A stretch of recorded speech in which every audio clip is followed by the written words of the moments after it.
All right, real quick, while I'm sitting outside church, trying not to think about the fact that I have to go talk to these people that I haven't actually seen in more than 6 months. Um, I want to give you a 3-minute book review. So I read We Could Be Rats. Um, Girl, if I could remember who wrote it, her name is Nancy, and she's fantastic. I didn't even know where this book was going when I picked it up. I knew it was a queer book. I knew it was about a relationship between two sisters, and I knew that it was about a loser sister. I don't know, something like that. And usually that's how I feel when it comes compared to my sister. I feel like a little bit of a loser. So I picked up the book, right? And I read We Could Be Rats. And the first thing it says, it warns you that the story is about suicide. And I thought, oh no. Why was I so anxious to read something like this? I haven't thought of suicide in more than a year. And I know I'm saying this in a way that's so cavalier, but I haven't thought of that in more than a year. But I persisted and I continued on and I read it, and it was a fast read. It's 5 hours of letters, suicide notes. And the main character's name is Sigrid. She is 20 years old, lesbian, and she had been a happy person for most of her life. She wasn't depressed. It was just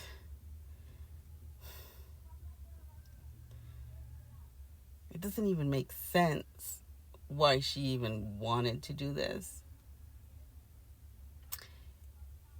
And her sister Margit, she found her, and Sigrid had asked her to edit her suicide note for her.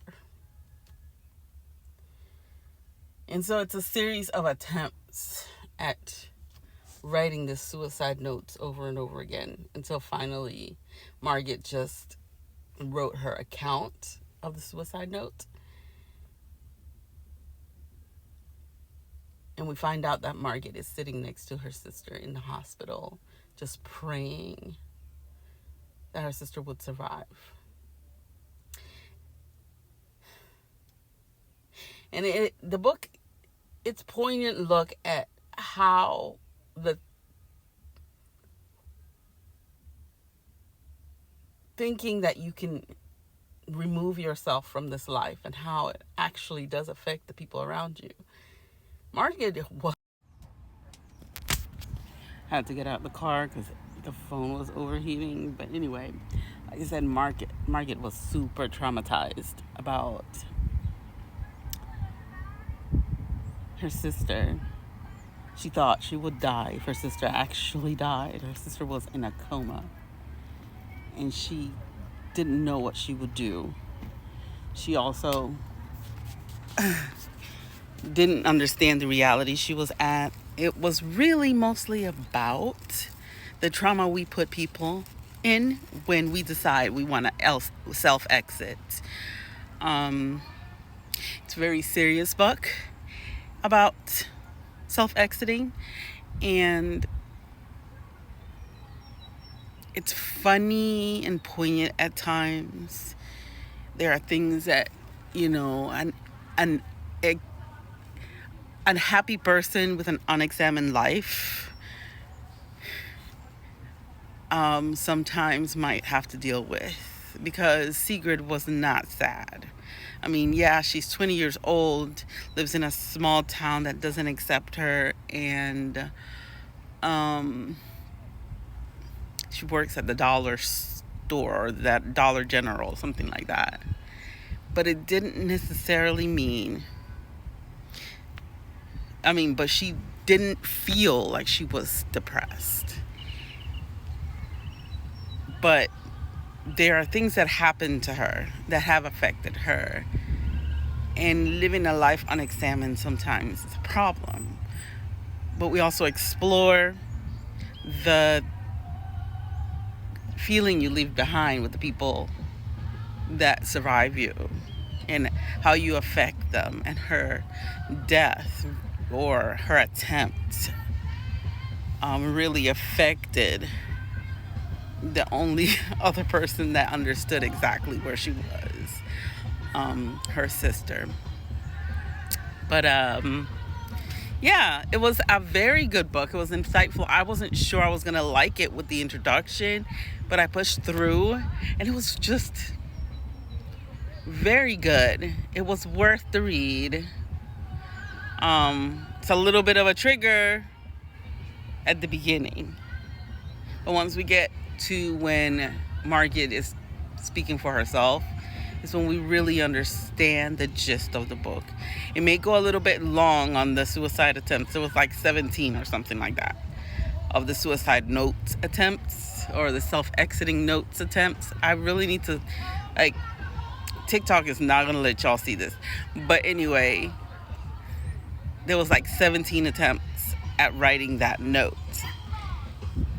And not until we got to hear directly from Sigrid and from Margaret did the whole thing make sense. But I still really liked it. So, not to say that it wasn't bad. The notes were just, it went on for a long time.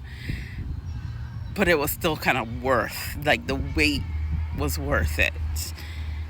Because you get to understand the person, the writers of the notes, personality, especially since it wasn't the person that actually was about to commit the self-exiting. And so it was just it was a nice read. It wasn't a fun read, but it was a good read. It was good intellectually, and it made me think. And whenever I feel like a story will make me think or even inspires